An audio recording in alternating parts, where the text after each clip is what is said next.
You hear a lot about this. It's gone mainstream.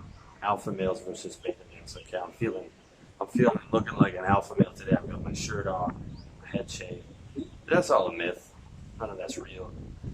Okay, this comes from evolutionary psychology, which is a useful discipline that went back to hunter-gatherer tribes and studied these primitive tribes and said, there are alpha males, the leaders, and there are beta males, the followers, and in a primitive tribe that is the case. But it is not always the biggest, strongest, toughest guy who's in charge. Sometimes it's the smarter guy, sometimes it's a guy who's better at building alliances.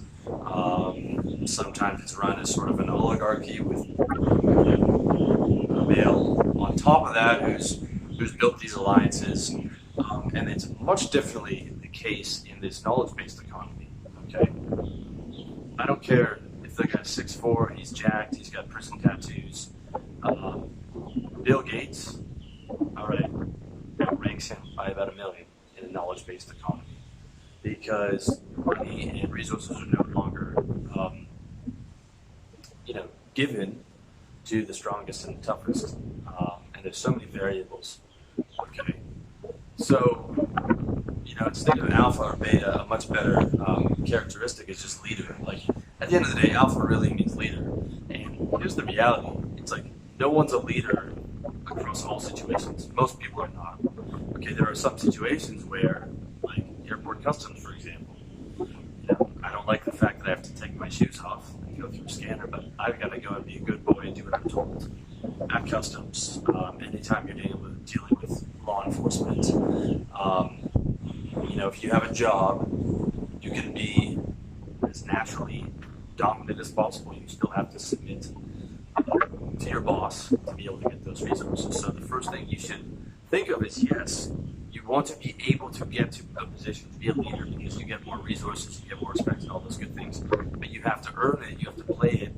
And sometimes even when you're a leader in things, you don't want to come over the top of it. Like if you're dealing with a client or you're trying to bring on a new client, you don't want to go super dominate that guy. You want to make that guy be able to want to do business with you. Also, if you're meeting other leaders, okay, you don't want to brag, you don't want to interrupt, you don't want to do all these dumb things that all these blogs are telling you to do and act, okay? So instead of thinking about it like trying to be alpha, I want you to think about it like playing the game of life for the absolute best position, the absolute best things for you, okay? And if that means, deferring to someone like a customs agent, that is absolutely the right thing you should do, okay? So secondly, firstly, like alpha's a myth. Second of all, that sort of caricature of an alpha male is not something to aim for. Yes, aim to be good looking. Yes, aim to be in shape. Yes, aim to be confident. Yes, aim to be a leader. Okay, but you have to be able to play those things, and you have to know when to play what card. Okay. Secondly, and thirdly, okay, alpha is not enough when it comes to a relationship. All right, and there's so many of these blogs and sites saying, if you're alpha enough, the girl's not going to leave, the girl's not going to cheat, or the girl's always going to be into you. And that's just not the case, okay?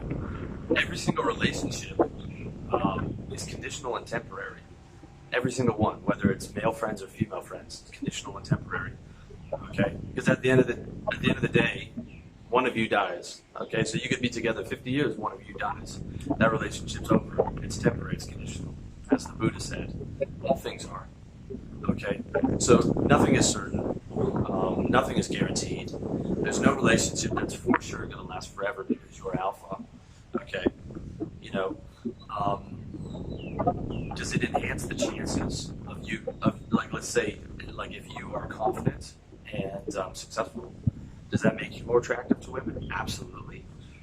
Does that guarantee that she's going to stay with you forever? Absolutely not. Okay.